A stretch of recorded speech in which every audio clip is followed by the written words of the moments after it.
امام حسین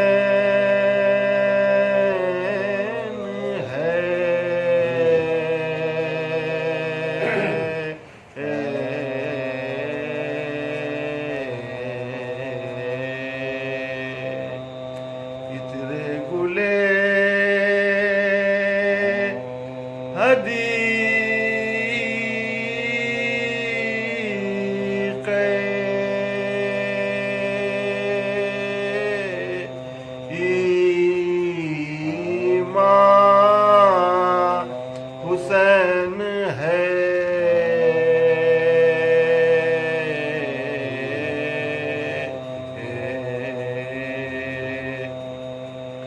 تازہ ہو جس سے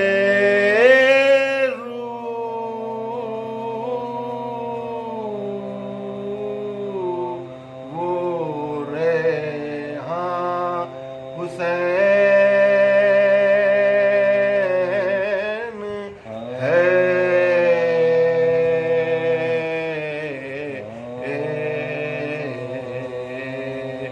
ارے تازہ ہو جس سے روح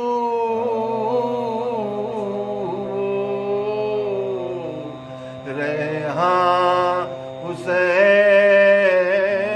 ہے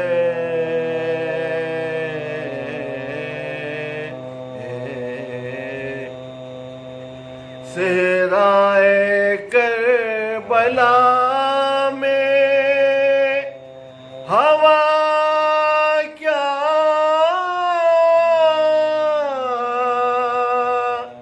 بری چلی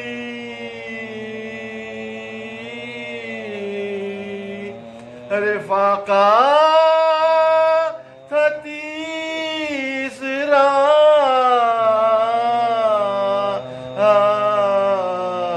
کے گلے پر چھری چلی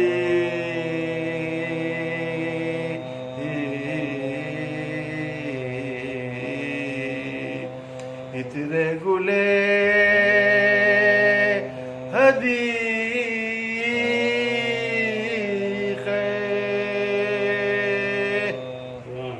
سبحان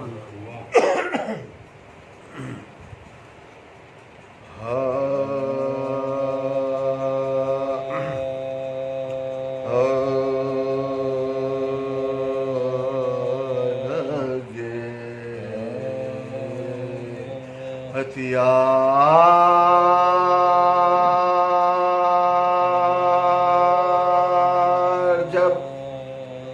اکبر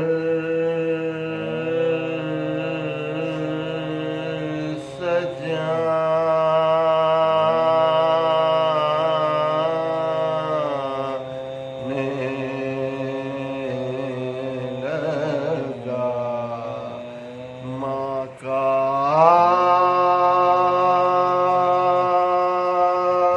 کلیجہ منہ کو آنے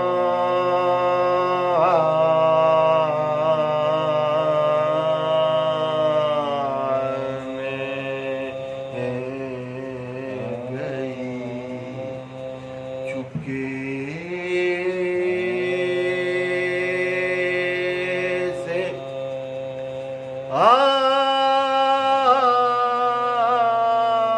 عابد کے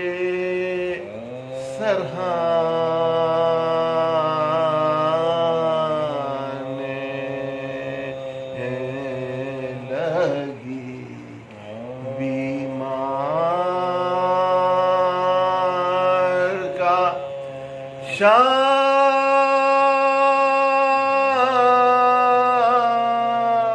شانہ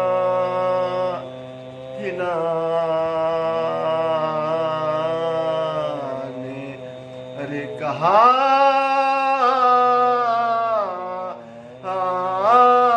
بیٹا اٹھو گھر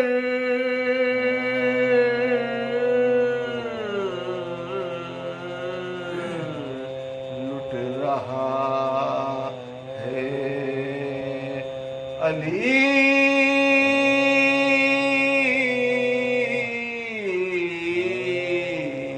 اکبر بھی مرنے جا رہا ہے، لگے ہتھیار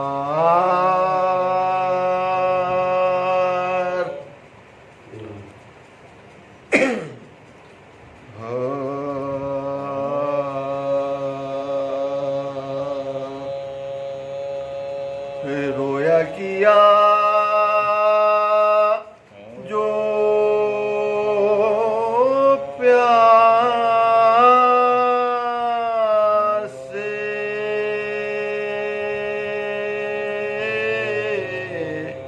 اصغر تمام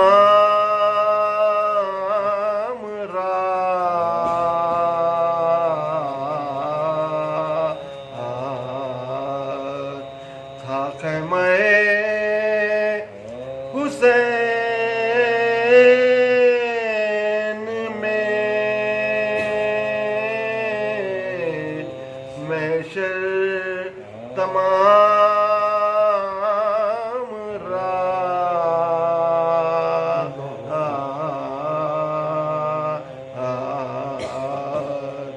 ارے رو رو سکینہ ماں سے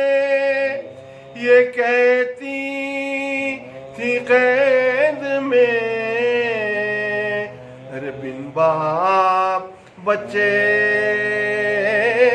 سوتے ہیں، کیوں کر تمام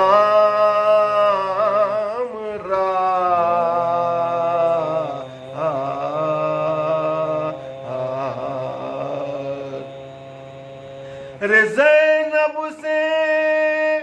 شاہ کہتے تھے کلوریاں ہوگا سر، ارے بہنا تم اور اوڑھ لو چادر تمام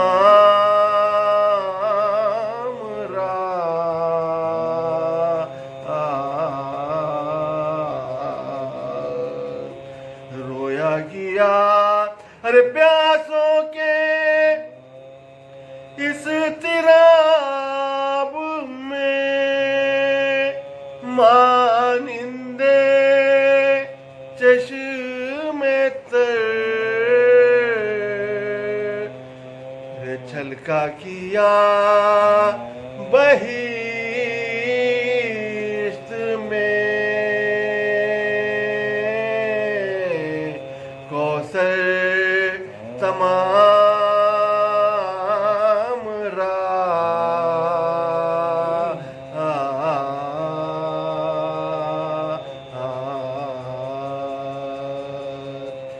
رویا کیا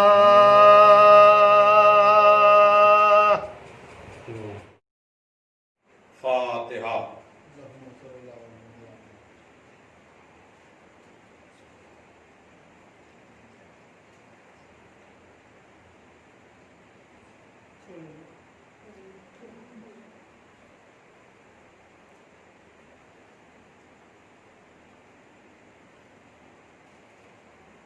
اعوذ باللہ من الشیطان اللعین الرجیم، بسم اللہ الرحمن الرحیم، الحمد للہ الذی ہدانا لہذا وما كنا لنہتدی لولا ان ہدانا اللہ، لقد جاءت رسل ربنا بالحق، الصلاة والسلام علی النبی الامی العربی القرشی المکی المدنی البطحی الابتہی التہامی الدافع جیشات الاباطیل والدامغ صولات الازالیل مولن الحق بالحق ابو القاسم محمد وعلیہ الطیبین الطاہرین المعصومین المظلومین الذین عذب اللہ عنہم الرجس وطہرہم تطہیرا ولعنۃ اللہ علی اعدائہم اجمعین۔ الدين أما بعد فقد قال علي عليه السلام إن أولى الناس بالأنبياء أعلمهم بما جاءوا به ثم تلا إن أولى إبراهيم على الذين اتبعوه وهذا النبي والذين آمنوا والله ولي المؤمنين. بزرگان محترم و دوستان عزیز، آج سے ہم ایک سلسلہ مجالس کا آغاز کر رہے ہیں جو سلسلہ 5 دن تک انشاءاللہ جاری رہے گا، اور یہ خمسہ مجالس بیاد سکینہ بنت الحسین علیہ السلام منعقد کی جا رہی ہیں، اور ان مجالس کا انعقاد محترمہ ثریا نقوی اور ان کی بیٹی فاطمہ نقوی اور پامو کی طرف سے کیا جا رہا ہے۔ دراصل یہ مجالس عشرے کی شکل میں لکھنؤ میں خواتین کی مجالس منعقد ہوتی تھیں، لیکن اس سال کووڈ-19 کی وجہ سے یہ مجالس آن لائن منعقد کی جا رہی ہیں اور عشرے کے بجائے خمسے پر مشتمل ہے۔ میں نے پھر ایک مرتبہ گفتگو کا ذریعہ خدائے فصاحت، مولائے بلاغت، غالب علی کل غالب، مطلوب کل طالب، حضرت علی ابن ابی طالب علیہ السلام کی زبان مبارک پر جاری ہونے والے الفاظ کو ذریعہ بناتے ہوئے کہ جس میں مولائے کائنات انبیاء کا ذکر کر رہے ہیں، اور خصوصی طور پر جناب ابراہیم علیہ السلام کا تذکرہ جس آیت میں ہے اس آیت کو پیش کر رہے ہیں، اور جاننے والے جانتے ہیں، لیکن پھر بھی کہ کوئی بھی نیا اگر سننے والا ہے تو اس تک یہ بات پہنچ جائے کہ نہج البلاغہ مولائے کائنات کے ہاتھ کی لکھی ہوئی کتاب نہیں ہے، بلکہ آپ کے بکھرے ہوئے کلام کو سید رضی علیہ الرحمہ نے 400 ہجری کے قریب جمع کیا، اور اس مجموعے کا نام نہج البلاغہ رکھا۔ نہج البلاغہ کے ترجمے مختلف زبانوں میں، اور خاص کر اردو، ہندی، انگریزی، گجراتی اور بھی بہت سی زبانوں میں اس کے ترجمے موجود ہیں، لیکن زیادہ تر بر صغیر کے لوگوں میں، اردو زبان لوگوں میں، اردو کا جو ترجمہ ہے وہ مفتی جعفر صاحب مرحوم کا، اور بھی متعدد ترجمے ہیں اردو کے، لیکن مفتی جعفر صاحب کا ترجمہ اسی سے انگلش کا ترجمہ بھی ہوا، اسی سے ہندی کا ترجمہ بھی ہوا، اور انگریزی ترجمے بھی تو ایک اسی اردو ترجمے سے کیے گئے۔ تو اسی اعتبار سے نہج البلاغہ میں 238 خطبے ہیں، ایک کم 80 خطوط عہد نامے اور وصیت نامے ہیں، اور تقریباً 500 حکیمانہ اقوال ہیں۔ یہ انہی اقوال کا 96 نمبر کا کلمہ حکمت ہے کہ جس میں مولائے کائنات ارشاد فرما رہے ہیں کہ انبیاء سے زیادہ قریب وہ لوگ ہیں جو ان کی لائی ہوئی باتوں کا علم رکھتے ہیں یا ان کی لائی ہوئی باتوں پر زیادہ عمل کرتے ہیں۔ پھر آپ نے سورہ آل عمران کی 68ویں آیت پڑھی جس میں پروردگار عالم کا ارشاد ہے کہ بے شک انبیاء ابراہیم سے زیادہ قریب وہ لوگ ہیں جو ان کا اتباع کرتے ہیں، اور یہ نبی اور صاحبان ایمان اور خدا مومنین کا ولی ہے۔ آج جب ہم جناب سکینہ صلوات اللہ علیہا کے حوالے سے اس خمسہ مجالس کا آغاز کر رہے ہیں تو مسائل میں تو تذکرہ ہوتا ہے، لیکن 2-1 مجلسوں میں، لیکن اب جب ہمیں موقع مل رہا ہے کہ ہم 5 مجلسیں ان کے حوالے سے کریں تو اس پس منظر کو سمجھنے کی ضرورت ہے، اور میں جن الفاظ کو ذریعہ بنا رہا ہوں اس سے ان کے بیان کو مربوط کرنے کی ضرورت ہے، اور اس کے لیے آپ کو پورا سلسلہ ہدایت پیش نگاہ رکھنا پڑے گا، اور اس میں پہلی منزل جو آتی ہے کہ وہ لوگ جو خدا بیزار ہیں، خدا کے منکر ہیں، یا نیچر کو، فطرت کو مانتے ہیں، کہتے ہیں خدا کوئی نہیں، یہ کائنات خود سے بنی ہے، تو ان کے لیے تو بحث دوسرے عنوان سے ہوگی کہ خدا ہے کہ نہیں، اس کائنات کا کوئی بنانے والا ہے کہ نہیں ہے۔ اب اس کے بعد مذہب، ریلیجن دھرم کو ماننے والوں کی بات جب آئے گی تو پھر آدمی اپنے اپنے اعتبار سے کون کس مذہب کو مانتا ہے، کون کس ریلیجن کو مانتا ہے، کون کس دین کو مانتا ہے، لیکن جب آپ ان چیزوں کو تقسیم کرتے ہوئے خلاصہ کریں گے اور یہ بات پہنچے گی جناب ابراہیم تک، تو جناب ابراہیم کی بات جب آئے گی تو جو آسمانی مذاہب کہلاتے ہیں، چاہے وہ یہودیت ہو، عیسائیت ہو یا اسلام ہو، تو اب کوئی بھی آدمی اس ذات سے انکار نہیں کر سکتا کہ ابراہیم ان کے بزرگ ہیں، ابراہیم سے ان کا رشتہ ہے، ابراہیم سے ان کا ناتا ہے، اس لیے کہ چاہے جناب موسیٰ ہو، ان کا تعلق بھی جناب ابراہیم سے ہے، چاہے جناب عیسیٰ ہو، ان کا تعلق بھی جناب ابراہیم سے ہے، چاہے مسلمانوں کا پیغمبر یعنی محمد مصطفیٰ صلی اللہ علیہ وسلم ہو، ان کا تعلق بھی جناب ابراہیم سے ہے۔ میں بار بار متوجہ کرتا ہوں کہ جناب ابراہیم کے دو بیٹے، ایک اسماعیل ایک اسحاق والی نسل میں وہ سارے انبیاء بنی اسرائیل، جس میں اسحاق بھی ہیں، یعقوب بھی ہیں، یوسف بھی ہیں، اور پھر یہ سلسلہ ہوتے ہوئے جناب موسیٰ کے ذریعے سے جناب عیسیٰ تک پہنچتا ہے۔ اور اس طرف بظاہر نبی تو نہیں ہے، لیکن جو شاخ اسماعیل کی شکل میں مکے میں آباد ہوئی تھی،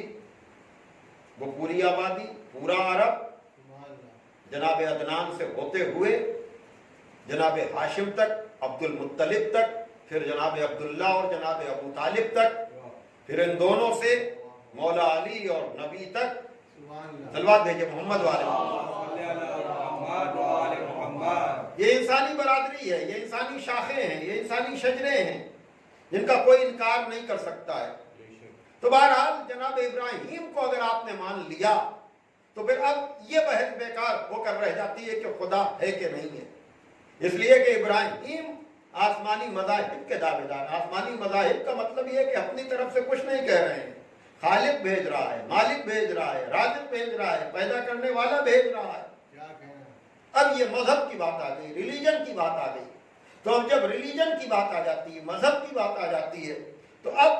خدا کے بعد رسولوں کی بات آتی ہے، اور رسول خدا کا پیغام لے کر آتا ہے۔ پیغام لانے کا مطلب ہی یہ ہوتا ہے کہ یہ ہم جیسا نہیں ہے۔ اگر ہم جیسا ہوتا تو کتاب ہم ہی پر نازل ہوتی،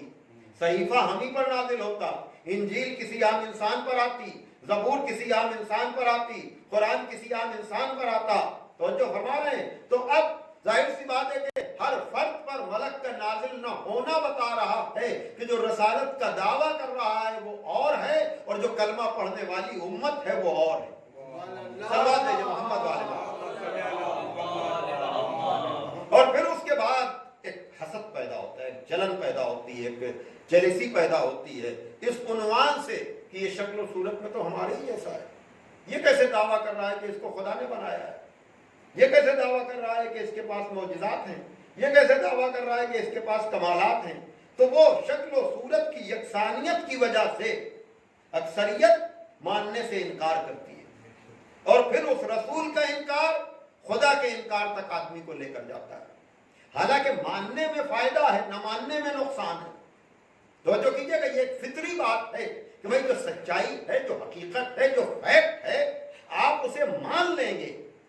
تو یاد رکھیے گا ممکن ہے مجمع کے سامنے آپ اس منوانے والے سے چھوٹے نظر آئیں، لیکن تنہائی میں اس سچائی کو مان لینا آپ کے اطمینان کا سبب بنے گا۔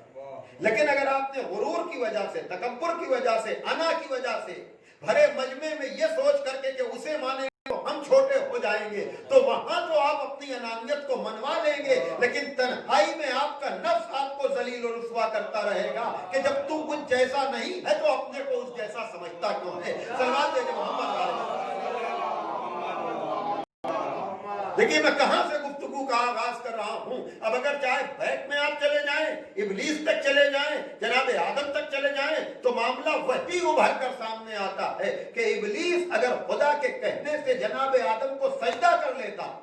تو اس کی عبادتوں کا بھی اسے اجر ملتا، اس کی ریاضتوں کا بھی اسے اجر ملتا، لیکن اس نے بھی یہی کہا کہ وہ تو ہم سے کمتر ہے، اس سے ہم کو کیوں منوا رہا ہے؟ لیکن وہ بدبخت یہ نہیں سمجھا کہ مٹی کو نہ دیکھ، یہ دیکھ کہ منوا کون رہا۔ صلوات بھیجے محمد والے محمد۔ اور ابلیس سے یہ سلسلہ ہوتا ہوا یزید تک آیا، اور آدم سے یہ سلسلہ ہوتا ہوا حسین تک آیا۔ صلوات بھیجے محمد والے محمد۔ دیکھیے میں نے اپنے بیان کو آج ایک انٹروڈکشن کے طور پر، ایک تعارف کے طور پر، تاکہ خدا کی طرف سے آنے والے رہبروں، ان کے رسولوں، اس کے بھیجے ہوئے نبیوں یا اس کے ہادیوں کا خاکہ آپ کے ذہن میں ہو جائے کہ اصل مسئلہ ہے کیا، اصل بات ہے کیا۔ اب اس کے لیے ان خدا کے بھیجے ہوئے نمائندوں نے عام طور پر ایک سادہ سی زندگی گزاری، عام طور سے معجزات کا استعمال نہیں کیا، لیکن جب لوگوں نے شک کیا، شبہ کیا، ڈاؤٹ کریٹ کیا، تو انہوں نے ثبوت میں معجزہ دکھایا، ثبوت میں جو ہے یہ بتایا کہ ہم تم جیسے نہیں ہیں۔ اور پھر اس کے بعد ماننے والوں نے مانا، اور جو ابلیس مزاج تھے، نمرود مزاج تھے، شداد و فرعون مزاج تھے، انہوں نے جان کر کے بھی نہیں مانا۔ تو اب یہاں سے بحث شروع ہو جاتی ہے کہ جاننا اور ہے، ماننا اور ہے، علم اور ہے، معرفت اور ہے۔ یعنی ہر علم فائدے مند نہیں ہوتا جب تک ساتھ میں معرفت نہ ہو۔ صلوات بھیجے محمد والے۔ تو اسی سلسلے میں ایک بحث چھوٹے اور بڑے کی چھڑ جاتی ہے، خاص کر اس ذات کے لیے۔ جناب سکینہ صلوات اللہ علیہا کی جب بات آتی ہے تو ایک بحث ہے، چند باتیں۔ ایک تو خود نام کی بحث ہے کہ قید خانہ شام میں یا شام میں دفن ہونے والی اس ذات کا نام کیا ہے۔ اس لیے کہ یہاں آدمی نام سکینہ سنتا ہے، اور جب وہاں جاتا ہے شام میں تو وہاں اس کے سامنے رقیہ کا نام آتا ہے۔ تو ایک یہ بحث ہے، وہ آئے گی انشاءاللہ۔ دوسری بات یہ ہوتی ہے کہ اتنی کم سن بچی کو اتنی اہمیت کیوں ہے؟ یعنی 4 سال کا سن اگر ہے تو اتنی اہمیت کو دی جا رہی ہے۔ تو دیکھیے جب تک آپ ہدایت کے سلسلے کو نہیں سمجھیں گے، پہلے تو آدمی یہ کہے گا مانتے ہی نہیں، مانتے ہیں تو اس سن کے لوگوں کو کیوں مانیں، ان کی عزت کیوں کریں، ان کا احترام کیوں کریں۔ تو یہ ساری باتیں قرآن سے ان کا جواب مل جاتا ہے کہ ماضی کے انبیاء کے ذکر کی ضرورت ہی نہیں تھی قرآن میں، خود نبی کے اتنے واقعات تھے کہ اسی سے کتاب مکمل ہو سکتی تھی، لیکن ماضی کے انبیاء کا ذکر کر کے کہ تم انجانے طور پر ان پر ایمان لے آؤ گے۔ اب جب اس پر ایمان لے آؤ گے تو اب تم سے سوال ہوگا کہ ماضی کے انبیاء کے تذکرے قبول کرنے میں تمہیں کوئی دقت نہیں ہوتی، ادھر آل نبی کا ذکر شروع ہوتا ہے، ادھر تمہارے لیے دقت شروع ہو جاتا ہے۔ توجہ پائیے گا، تم یہاں پر بحث کر رہے ہو کہ اس کمسن کو کیوں مانے، تو آؤ پھر عیسیٰ اپنی ماں کی طہارت کی گواہی بڑے ہو کر نہیں دے رہے ہیں، گہوارے میں دے رہے ہیں۔ بھائی جب آئے تھے جناب مریم کے پاس یہ کہتے ہوئے کہ مریم تو نہ تمہاری ماں ایسی تھی نہ تمہارا باپ ایسا تھا، یہ تمہاری آغوش میں بچہ کیسے آیا؟ تو ایک مرتبہ جناب مریم نے حکم خدا سے جناب عیسیٰ کی طرف اشارہ کیا، اور جناب عیسیٰ گہوارے میں بولے انی عبداللہ آتانی الکتاب وجعلنی نبیہ، میں اللہ کا بندہ ہوں، ہمیں کتاب عطا کی گئی ہے، ہمیں نبی بنا کر بھیجا گیا ہے۔ تو اب یہ سارے جوانی اور بڑھاپے میں نہیں ہو رہے ہیں، یہ گہوارے میں جناب عیسیٰ اعلان کر رہے ہیں کہ عیسیٰ کی نبوت کا اعلان گہوارے میں کرا کے ہم تمہاری عقل کو چیلنج کر رہے ہیں کہ یہ کون سی عقل ہے جو عیسیٰ کی نبوت کو تو گہوارے میں مان رہی ہے لیکن اس بچپنے کو نہیں مان رہی ہے۔ صلوات دے ایک اور سلوات بھیجیے آپ ذرا محمد۔ تو یہ بھی ایک تذکرہ انشاءاللہ آپ کے سامنے آئے گا، لیکن آج میں آپ کے سامنے خود جو بات میں بار بار کہہ رہا ہوں کہ جناب ابراہیم کے بنائے ہوئے کعبے کو اگر آپ سمجھ لیں اور کعبے کے نام پر ہونے والی عبادتوں کو اگر آپ سمجھ لیں، عبادت حج کو آپ سمجھ لیں، تو پھر آپ کے لیے کربلا عزاداری کو سمجھنے میں بھی کوئی دقت اور دشواری نہیں ہوگی۔ اب آج میں آپ کے سامنے جو بات عرض کرنا چاہوں گا وہ یہ کہ دیکھیے، اصل میں معاملہ لوٹتا ہے خدا پر یقین اور بھروسے کی طرف، چاہے نبوت ہو، چاہے رسالت ہو، چاہے امامت ہو، یہ سب بیس اس بات پر ہے کہ یہ سب اس لیے آئے کہ خالق کو، ایک رازق کو، ایک مالک کو، ایک پیدا کرنے والے کو منوائیں۔ بڑی توجہ۔ اب اس کے لیے ہر نبی نے اپنے اعتبار سے کام کیا، اور پھر جناب ابراہیم کا تو کہنا ہی کیا، ان کی تو شان ہی نرالی ہے، ان کی تو عظمت ہی کیا ہے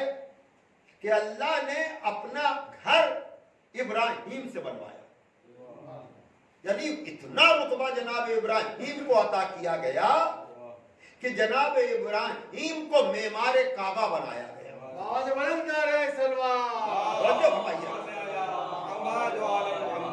یعنی آپ اندازہ لگائیں کہ ابراہیم کو پروردگار عالم کیا عزت دے رہا ہے، کیا وقار دے رہا ہے، کیا مرتبہ دے رہا ہے کہ جس گھر کو اپنا گھر کہنا ہے، کہا وہ ہم تم سے بنوائیں گے۔ لیکن یہ عظمت ابراہیم کی کہ کعبہ وہ بنائیں، لیکن ولادت کس کی ہو؟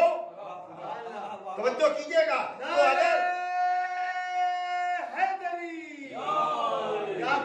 توجہ فرمائیے گا بھائی، بات سمجھنے کی ہے نا کہ اگر گھر بنانے کی وجہ سے ابراہیم کی عظمت کا پتہ چل رہا ہے تو اس گھر میں پیدا ہونے کی وجہ سے کیا علی کی عظمت کا پتہ نہیں چل رہا ہے؟ صلوات دیکھیں محمد والے محمد۔ لیکن بات سمیٹیں گے اگر آپ تو ابراہیم سے کعبہ اس لیے بنوایا کہ ابراہیم کو وجود خدا پر یقین، توجہ فرمائیے گا، اور علی کی ولادت اس لیے ہو رہی ہے کہ علی کا یقین بھی ابراہیم سے کم نہیں ہے۔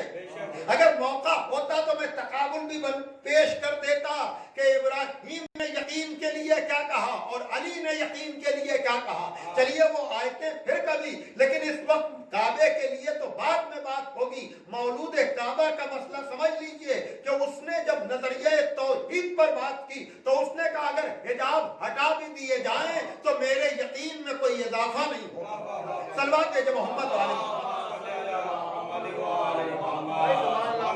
ایک اور صلوات بھیجیے آپ۔ بھائی مطالب اتنے ہیں کہ میں خود اس میں ڈوب سا جاتا ہوں کبھی کبھی کہ عزیزان محترم دیکھیے، مولود کعبہ اور پھر اس کے بعد مولود کعبہ کا بیٹا کربلا بنانے والا۔ میں بار بار اپنے کو روکتا ہوں اس منزل پر کہ عزیزان محترم، امام حسین علیہ السلام نے حق و باطل کے اب تک جتنے بھی مارکے ہوئے تھے، توجہ کیجئے گا، کربلا بنا کر اس کا انداز ہی بدل دیا۔ آج پہلی مجلس ہے، میں بات کو پھیلا رہا ہوں، توجہ کیجئے گا، یعنی امام حسین نے جس طرح سے خدا کے وجود کو منوایا، اس کے لیے جیسی کربلا سجائی، اب تک کسی نے وہ کام کیا ہی نہیں تھا۔ اور یہی وجہ ہے کہ جناب ابراہیم سے لے کر مولا علی تک کام سب نے نظریہ توحید کو منوانے اور پہچانوانے کا کیا، لیکن جس انداز سے کربلا کو پیش کیا جاتا ہے اس انداز سے کسی نہ جنگ کو نہ کسی مارکے کو. آپ مجھے بتائیں انصاف کے ساتھ مسلسل مجلسیں سننے والا مجمع کہ جنگ بدر کو کیا اس تفصیل کے ساتھ آپ جانتے ہیں جس تفصیل سے آپ کربلا کو جانتے ہیں؟ بھائی توجہ کیجئے گا. کیا جنگ احد کو اس تفصیل سے آپ جانتے ہیں جس تفصیل سے آپ جنگ کربلا کو جانتے ہیں؟ سبحان اللہ. کیا ان جنگوں میں جانے والے یا مرنے والے یا شہید ہونے والے کا کوئی ذکر ہے آپ کے پاس؟ توجہ کیجئے گا جان محترم، یعنی خود نبی و علی کی موجودگی میں ہونے والی جنگوں کی وہ تفصیل توجہ کیجئے گا کتابوں میں سب ہونے کے باوجود، حالانکہ وہاں مجمع ہزاروں سے لاکھوں تک پر محیط اور یہاں تعداد 100 تک بھی نہیں پہنچ رہی ہے. صلوات ہے کہ محمد والے محمد. بھائی آپ اندازہ کر رہے ہیں خود جنگ صفین مولا کائنات کی سربراہی میں لڑی والی جانے والی جنگ یہ مہینوں لڑی گئی، لیکن ہم اس سے ویسا استدلال نہیں کرتے جیسا کربلا سے کرتے ہیں جو ایک پورے دن میں نہیں لڑی گئی. صلوات ہے کہ محمد والے محمد. بھائی توجہ کر رہے ہیں عزیزان محترم. اور پھر وہی بات کہ ان جنگوں میں جو بھی گیا، بھائی توجہ کیجئے گا، وہ مسن تھا نا، سن دراز تھا نا. ارے میں کیا کروں توجہ فرمائیے گا. لیکن اور نہ اس تفصیل سے خواتین کے جانے کی بات آتی ہے، نہ اس طرح سے بچوں کے جانے کی بات آتی ہے. کہاں آپ یہ بحث چھیڑ بیٹھے کہ سکینہ کی کمسنی اور علی اصغر کی کمسنی. ارے آپ سمجھے ہی نہیں، حسین ابن علی کے مشن کا حصہ تھا کہ اس قیامت تک محیط ہونے والی جنگ میں ہم خالی مردوں کو لے کر نہیں جائیں گے، خواتین کو بھی لے کر کے جائیں گے، بچوں کو بھی لے کر کے جائیں گے، اور خواتین اور بچوں کو لے جا کر ہم ایسا جواب دیں گے. اللہ اکبر. یعنی میں کہنا یہ چاہ رہا ہوں کہ ایک دوپہر میں لڑی جانے والی جنگ جس کا دائرہ اتنا وسیع ہے، کیا کہنا ہے بقول خطیب اکبر انہوں نے عجیب بات کہی کہ بہت زیادہ دن نہیں ہوئے فرسٹ ورلڈ وار کو اور سیکنڈ ورلڈ وار کو. توجہ فرمائیے گا، پہلی جنگ عظیم اور دوسری جنگ عظیم ابھی بہت زیادہ دن نہیں ہوئے، لیکن کسی کو پتا بھی نہیں ہے. آج ہسٹری میں پڑھتے سب ہیں، لیکن کتنے لوگوں کو پتا ہے کہ کن ملکوں کے درمیان ہوئی تھی، کون جیتا تھا، کون ہارا تھا. اور جو ملک لڑے تھے ان میں بھی اب کوئی ایسا اختلاف نہیں ہے. توجہ کیجئے گا، یعنی جن جنگوں نے پوری دنیا کو اپنے سے متاثر کیا ہو اور جن کے لیے بہت وقت نہ گزرا ہو، ان کا تو اثر ختم ہو گیا. لیکن وہ جنگ جو ایک دوپہر میں چند لوگوں سے لڑی گئی، اس کا دائرہ آج تک ہے. یہ ذکر حسین کا فائدہ ہے جو آج بھی یزیدیت کو بے نقاب کرتا رہتا ہے. صلوات دے کہ محمد والے. ایک اور صلوات دے دیجیے.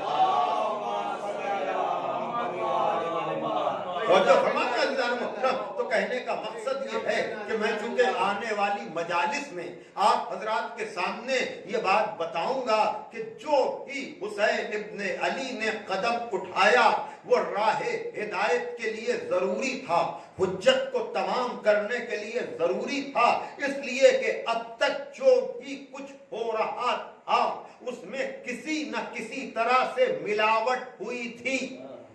توجہ کیجئے گا، لیکن حسین ابن علی ایک ایسی جنگ لڑنا چاہتے تھے کہ جس میں کسی طرح کی کوئی ملاوٹ نہ ہو پائے. یہی وجہ ہے کہ حسین ابن علی نے جیسا ناز کیا ویسا نہ مولا علی نے کیا، ویسا نہ امام حسن نے کیا، ویسا نہ پیغمبر اسلام نے کیا، ویسے نہ کسی نبی نے کیا. اور وہ کیا کہ کسی نے بھی یہ نہیں کہا کہ جیسے ساتھی ہمیں ملے ویسے نہ میرے نانا کو، ویسے نہ میرے بابا کو، ویسے نہ میرے بھائی کو، اس لیے کہ پیغمبر کے ساتھ جتنے بھی تھے کوئی نہیں کہہ سکتا سب وفادار۔ توجہ کیجئے گا، مولا علی کے ساتھ جتنے تھے کوئی نہیں کہہ سکتا سب وفادار۔ امام میں اور کسی کی بات ہی نہیں کر رہا، اس لیے کہ اور کسی کا ذکر ہم کریں گے تو آدمی تقابل کے چکر میں پڑ جائے گا کہ یہ فلاں کو کہہ رہے ہیں، فلاں کو کہہ رہے ہیں، فلاں کو کہہ رہے ہیں۔ ارے ہم کسی کو نہیں کہہ رہے ہیں، ہم یہ پیمانہ بتانا چاہ رہے ہیں کہ حسین ابن علی نے جو کربلا بنائی وہ ہے کیا، کہ جس کے سامنے نہ بدر، نہ احد، نہ خیبر، نہ خندق، نہ صفین، نہ جمل، نہ نہروان۔ توجہ کیجئے گا، اور یہ ساری جنگیں نبی و علی اور امام حسن کے وجود کے دائرے میں ہونے والی ہیں۔ تو یاد رکھیے گا یہ کیوں کہا کہ جیسے ہمیں ملے ویسے نہ میرے نانا کو، ویسے نہ میرے بابا کو، ویسے نہ میرے بھائی کو، اس لیے کہ نبی کے دور میں بھی ملاوٹ تھی، علی کے دور میں بھی ملاوٹ تھی، امام حسن کے دور میں بھی ملاوٹ تھی۔ یعنی یہ نہیں ہے کہ نبی کے ساتھ جتنے ہیں سب وفادار، اگر سب وفادار ہوتے تو سورہ منافقون نہ ہوتا۔ توجہ کیجئے گا، سورہ منافقون کا ہونا بتا رہا ہے کہ نبی کے ساتھ سب وفادار نہیں ہیں۔ اگر علی کے ساتھ سب وفادار ہوتے تو نیزوں پہ قرآن بلند نہ ہوتا۔ صلوات ہے محمد والے محمد۔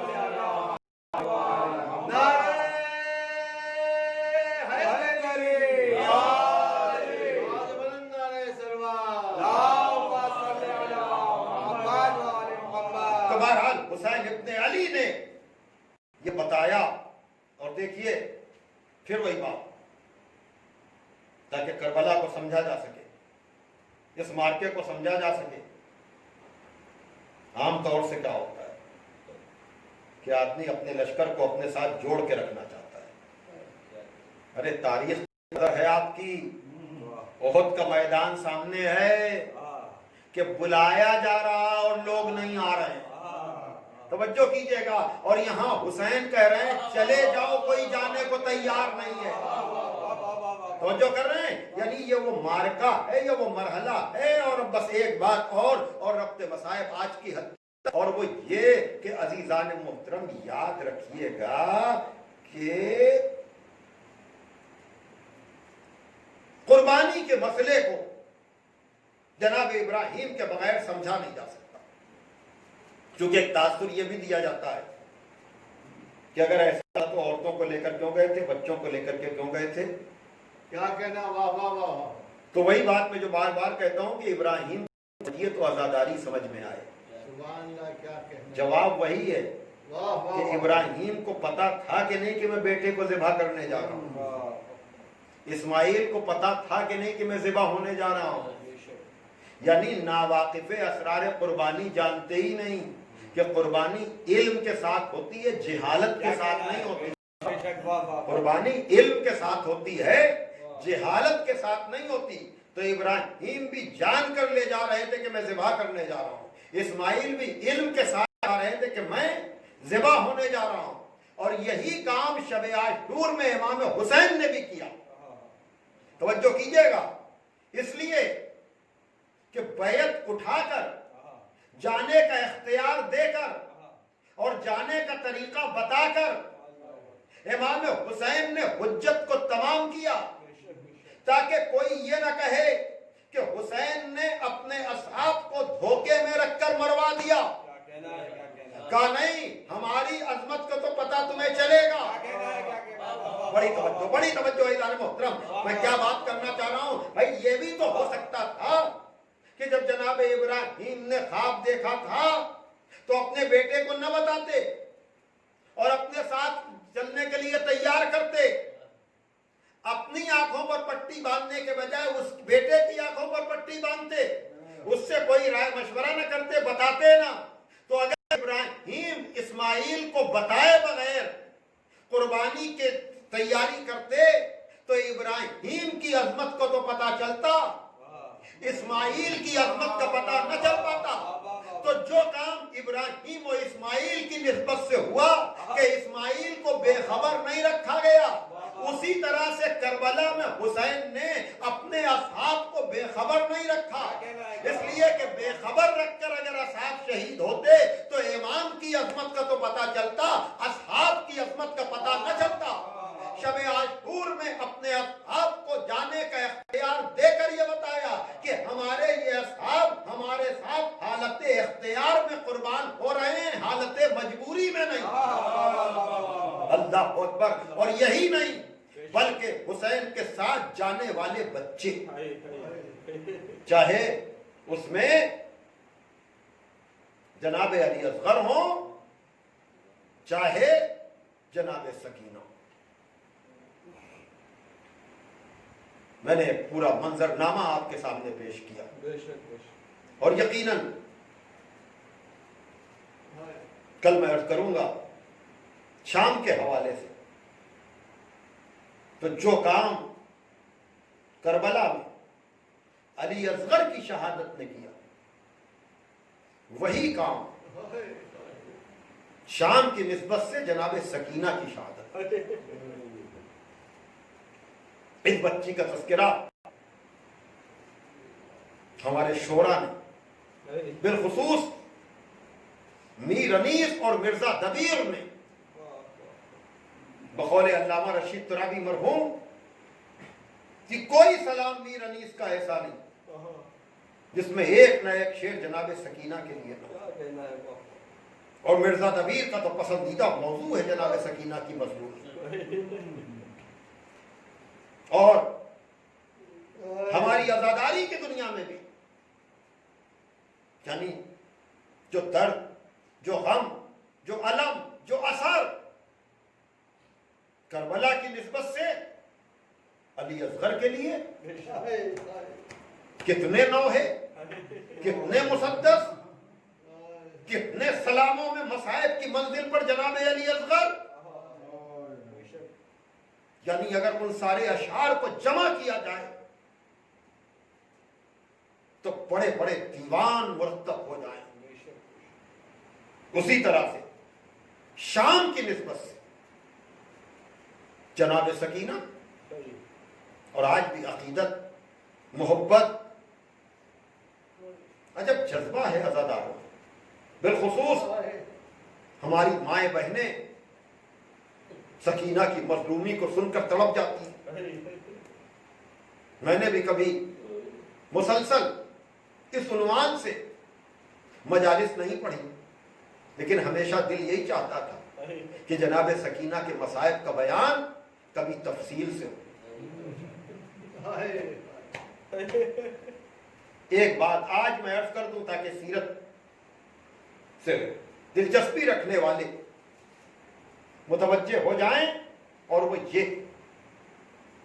کہ یہ جو نام کے اختلاف کی بات میں نے آغاز میں کہی، تو سمجھ لیجئے کہ مولا حسین نے اپنے بیٹوں کے نام علی رکھے تھے اور اپنی بیٹیوں کے نام فاطمہ رکھے تھے۔ آئیں گے تفصیل سے مصائب انشاءاللہ، لیکن آج خالی اتنا کہ عزیزان محترم، یہ بچی جو اپنے بابا کو بہت پیار کرتی تھی اور اپنے بابا کے سینے پہ سوتی تھی، اور یہ مصرے ذہن میں آپ کے ہوں گے کہ رخصت کے وقت اس نے اپنے بابا کا دامن پکڑ کے کہا تھا کہ نیند آئے گی جب آپ کی بو پاؤں گی بابا، میں رات کو مقتل میں چلی آؤں گی بابا۔ موقع ملا تو کل میں یہ اشعار آپ کو سناؤں گا انشاءاللہ، لیکن آج کہ جب اس بچی نے اپنے بابا کو خواب میں دیکھا، اہل حرم میں گریے کا شور بلند ہوا اور یہ آواز قصر یزید تک پہنچی، اور یزید نے سر امام حسین بھجوا دیا۔ آج مجھے یہ مسائل کی تفصیل نہیں پڑتی ہے، مجھے تو وہ خاکہ پیش کرنا ہے کہ اب دوسرے دن آیان حکومت نے، حکومت کے افراد نے یزید سے پوچھا کہ یزید، شب میں یہ شور کیسا تھا، یہ آوازیں کیسی بلند ہو رہی تھیں؟ تو اب یہاں پر علامہ رشید ترابی مرحوم کی یہ تحقیق کہ خود یزید نے نہیں چاہا کہ نام سامنے آ سکے. اور خود میں نے بھی کتاب میں پڑھا ہے. جب اس سے پوچھا گیا کہ کل کیا تھا تو اس کے الفاظ ہیں، خود یزید کے یہ الفاظ کہ ماتت بنت من بنات الحسین، حسین کی بیٹیوں میں سے ایک بیٹی مر گئی.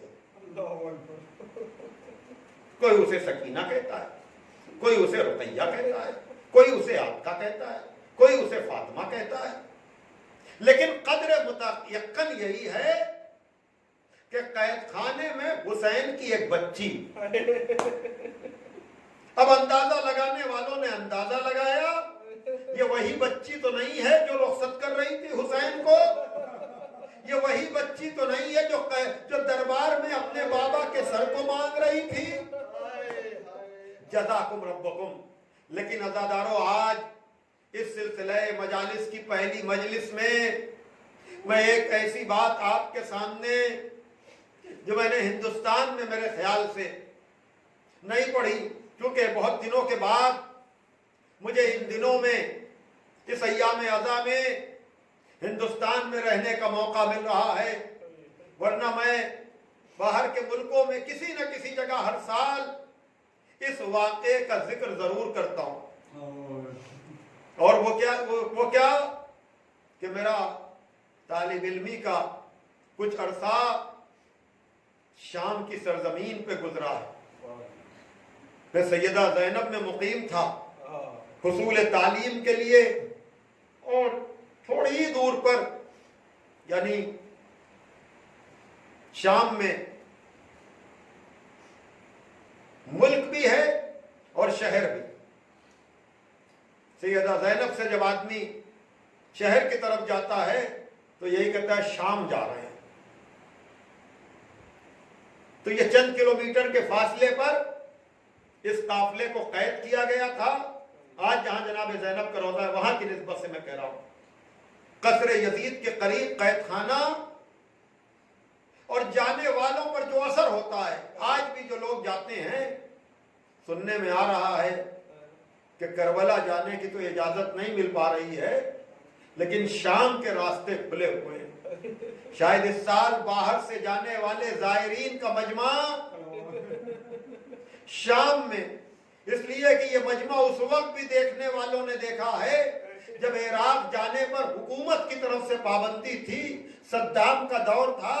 تو یہ زوار بہن کو جا کر بھائی کا پرسہ دیا کرتے تھے. اور جب میں غفیر بڑا مجمع ہوا کرتا تھا اربعین کے موقع پر،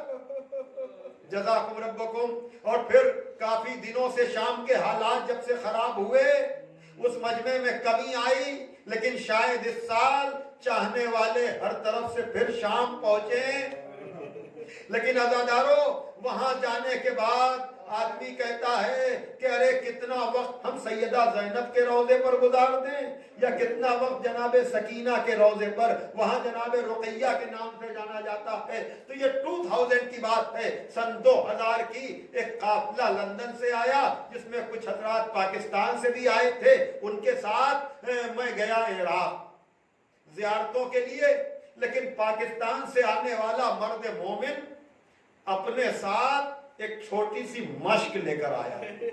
سنیے، یہ کتابوں میں لکھی ہوئی چیزیں نہیں ہیں، یہ خود میں جس کا عینی شاہد ہوں، بتانا یہ چاہ رہا ہوں کہ عقیدت کیا کیا کراتی ہے. میں نے منظر بھوپالی کا شعر کبھی آپ کے سامنے پڑھا ہے کہ روز روزے شیپا کیسے حاضری ہوتی، حضرت زیارت نے تازیہ بنا ڈالا.